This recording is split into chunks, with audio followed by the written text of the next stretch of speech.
There was a Delhi-based young woman who told me my Facebook posts on Kashmir were disappearing, and I thought that was very strange. In the morning, I got a call from a friend saying my whole account was gone, and when I checked, that's what it was. I could not find my account. I couldn't log on.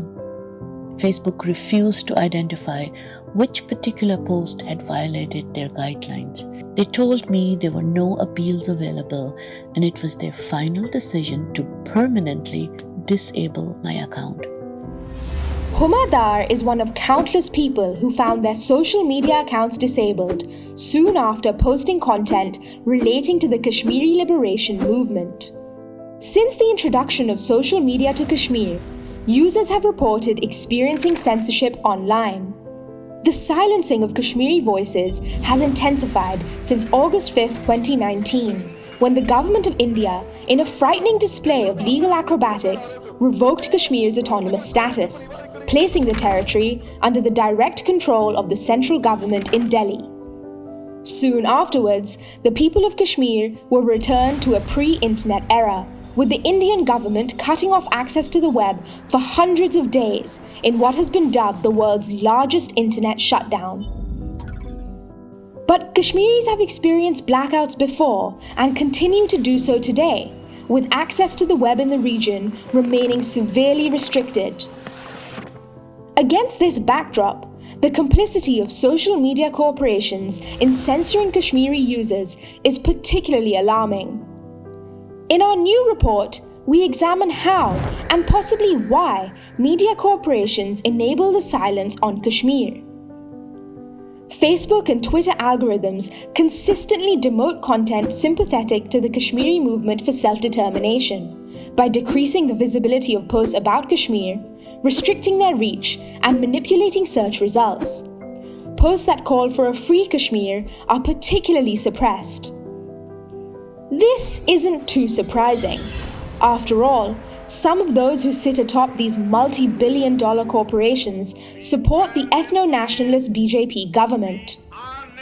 Last year, a Wall Street Journal report revealed that Anki Das, previously a top public policy executive at Facebook's India offices, consistently sided with ruling party politicians of the BJP government who use the platform to peddle hate speech and Islamophobic rhetoric.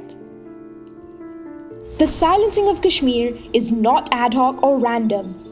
In July 2020, India codified a set of informal policies used to muzzle Kashmiri voices in the form of a policy guidance dubbed Media Policy 2020. This policy grants the Indian government discretionary authority to adjudge particular news content as constituting participation in unethical or anti-national activities, and to take coercive legal action against the producers of such content.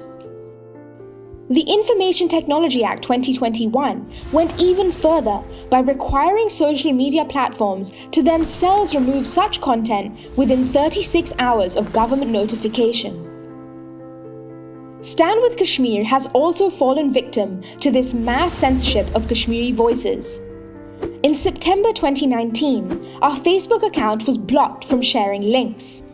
Since March 2021, our Facebook and Instagram accounts cannot be accessed by users in Kashmir and India, who form roughly half of our audience.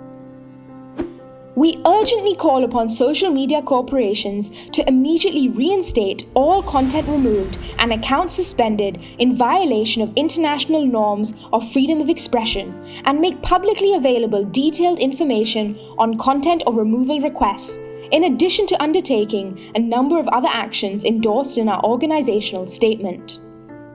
Kashmir is not alone in being muted. Social media corporations must also halt their censorship of Palestine and refuse to enable oppressive regimes all over the world. Social media companies say big things about freedom of speech and press freedom. They say they want to connect the world, but when it comes down to marginalized communities, they comply every time with what the government and their trolls tell them to do. There have been prominent people who openly call for genocide in Kashmir on Twitter. Those kinds of narratives get millions of views and are not taken down. How does this work? Share this video. Stand with Kashmir. To learn more about how social media corporations enable the silence on Kashmir, view our campaign page.